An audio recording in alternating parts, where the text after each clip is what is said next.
Hi everyone, I just wanted to give you an update. I am 4 weeks post-op as of today, so I am feeling really good. My turning point was about 3 weeks where I just really started feeling like myself, and I am really feeling like myself now.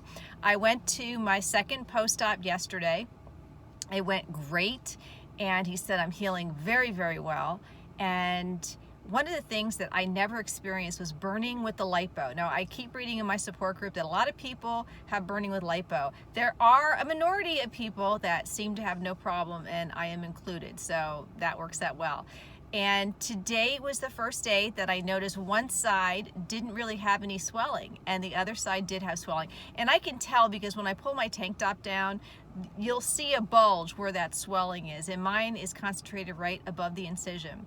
But like I said, I was really happy that one side was flat, and my plastic surgeon said it's only going to get better. You're going to keep seeing improvements and the swelling will dissipate, and you have to trust the process. That's a phrase that I constantly hear, trust the process. And you do, and I trust the process, so keeping the faith. And any other things, the scar for the incision, it's still kind of red, same with the belly button, but that doesn't bother me. I did get scar cream yesterday. It's special scar cream that I purchased from the plastic surgeon, and I put that on twice a day, and that is going well. I'm not itching anymore. I am wearing my faja all the time. And my favorite faja is the Sculptures 220. That's what I woke up in post-surgery. I did purchase the Sonryse, I think that's how you pronounce it, from Amazon. That's okay. I am planning on tweaking it with my sewing machine, and it's just like not perfectly shaped for my figure, but the Sculpture 220 is absolutely perfect, and I love it. Very, very comfortable. And I started wearing my ab board this week. I wore my ab board upside down last night because the wider area should be on top from what I see as far as the directions on how to use it, but I like the wide area on the bottom because my incision goes from hip to hip, and I feel like I'm getting more compression in that area. My area above the belly button is not swelling as much, and it has been very minimal, so I kind of like the narrower part at the top.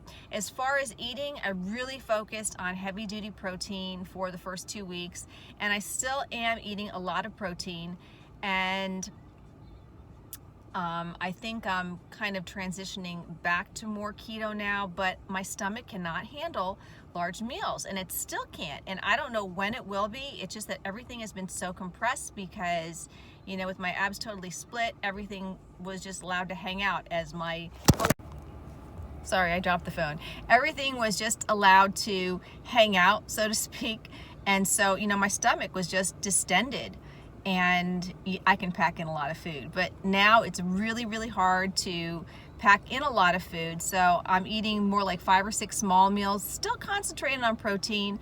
I haven't really had much in terms of vegetables. Really, it's been more kind of like almost like a carnivore type of keto plan, but I am starting to put veggies back. I made some chicken soup, and I do have lots of veggies in that chicken soup. As always, you want to try to avoid salt because salt will swell the body. Most of my stuff is homemade anyway, so I don't really have a problem with that, but the chicken broth does have some salt in it, and you know, just be careful because of that. And I can go back to the gym soon. Nothing intense. It's not like I'm going to go from 0 to 100 in one day. Slowly work myself back. It still hurts to cough, so you have to support yourself. And I am in bed. I went to the recliner to my bed at 3 weeks post-op, but I am using the wedge pillow system, so it kind of holds me up on the upper body, and then I have the wedge for the knees. So it's simulating my recliner fairly nicely, and I still get the same type of feel. Now, one thing I would recommend is practice using the wedge system or the recliner. Like, sit in your recliner during the day, take a nap in it. And if you're using the wedge system, in your bed, sleep with that before surgery for about a week so you can get used to it. That's going to be really important. And so I think I had a very smooth transition going to the wedge system because that's what I did. I practiced for a week before using that. And I like to wear my ab board in my faja at night, not only to compress for swelling, but also because my cats love to sleep with me. And that ab board really protects my abdomen. My cats usually don't walk on my body. They like to walk and sleep like in between my husband and myself, and they like to sleep right in the side of my body. So they tend not to walk, but just to be on the safe side. That's the way I do it. I'm trying to think of any other things. I started driving around 3 weeks. My husband went with me for the first time just to make sure everything was okay. And now I'm headed to BJ's and I can't carry heavy stuff. I felt really lame last week because I need a 25-pound turkey and I had to take my 85-year-old mother along with me to pick up the turkey, put it in my cart, and put it in my cart. Now, my mother is 85, but she plays tennis all the time. She works out at the gym. She's very fit. She put me to shame. So 30-year age difference. I'm 55, couldn't lift a turkey, and she's 85, and just boop, put it right in the cart and lift it up and put it right in the car for me. So it was kind of funny that way. I just felt really weird. And any other updates? I am using a handheld wooden roller for the sides where the lipo is. And I did not get my flanks lipoed. I was like, should I or shouldn't I? And when in doubt, I decided not to do it. And I'm kind of glad. Now I'm going to show you some pictures here of my 3 days post-op and my 25 days post-op. Now notice over here, if you look at, let's try to angle it so you can see more of the picture. If you look right here, you can see there's a lot of swelling. But one of the pros to not getting my flanks done was that I have more of an hourglass figure because I still have a little bit of fat at my upper hip area. Now that's kind of genetic for me, and I don't mind that. And I'm not trying to be like some 25-year-old skinny mini on the beach. So it's a kind of a trade-off. At some point in time, if I feel I'm still a little too full at the upper hip area in the back, I will try a little bit of like that cool sculpting like that he does in the office. But overall, I'm really happy. And I just don't know what my final results will look like for 6 months. So, this is where for me, it was a trade-off. And also, I do have a slightly elevated risk of breast cancer in my family. My paternal grandmother and my maternal aunt. Nobody in my immediate family like my mother or my sisters. But, you always have to think long-term if some chance I would get breast cancer. And let's say I got a lumpectomy or a mastectomy. Mastectomy would be implants. But if it was just a lumpectomy, I might opt for a fat transfer. And I don't have a whole lot of fat on my body. The only fat I really got is on my flanks. So it would have to come from somewhere if I wanted that. So that's another reason why I'm kind of like, I'll leave I'm more inclined not to lipo the flanks at this point in time. But I just want to give the update. I am feeling well, still wearing my mask because I don't want to get the common cold and be coughing and sneezing because you will be feeling it for at least a good half hour. And other than that, you guys, I'm just feeling really, really good, as you can tell. No complications whatsoever. And I can't wait to do my post-op pics at 6 months from now. And I think this year, I'm finally, for the first time, almost ever, I'm going to make a bikini and wear a bikini as an adult. I think the last time I wore a bikini was when I was 7 years old. I never felt I had the figure for it.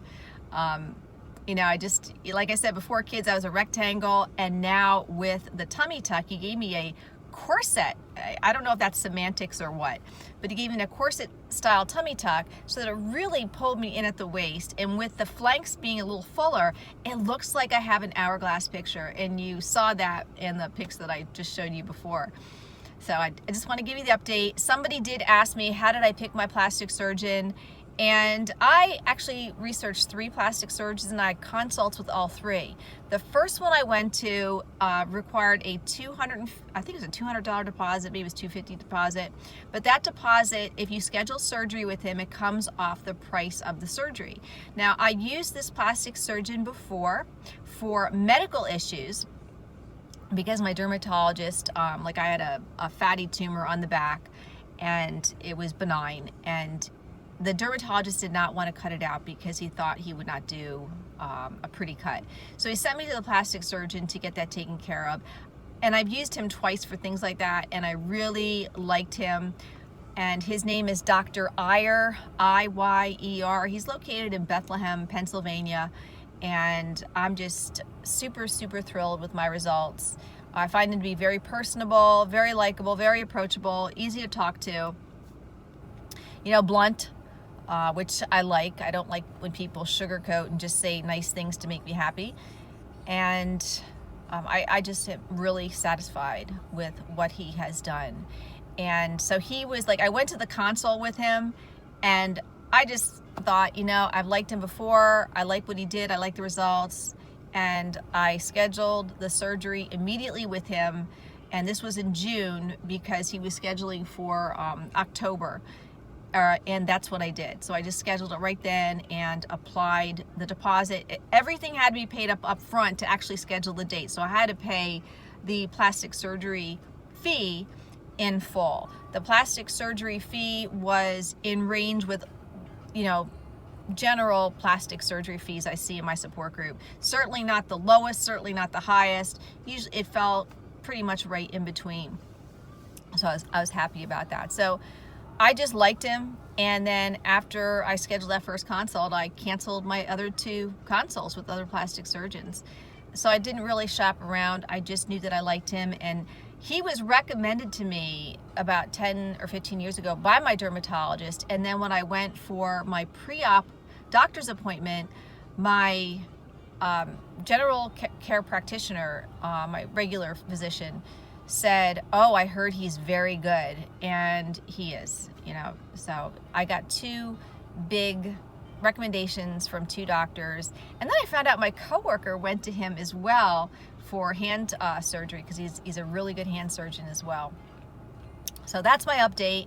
If you have any questions, just put them in the questions below in the comment section. And I will be doing an updated video on things that I personally felt helped me. I also will talk about the mindset, my mindset as a mid-50s person versus someone who might be in their 20s and 30s. And I'm going to tell you why I think my views are very different on recovery and things like that. So you guys, I'm out. I'm going to post this video, put all my videos together from the different days, post this video, and then I will do more content specific videos after this one, as well as updates in the content videos. All right, you guys, take care. Have a great Thanksgiving. And I know I'm not going to be dropping any videos before Thanksgiving. I got a lot to do. All right, thanks so much, you guys. Have a great day.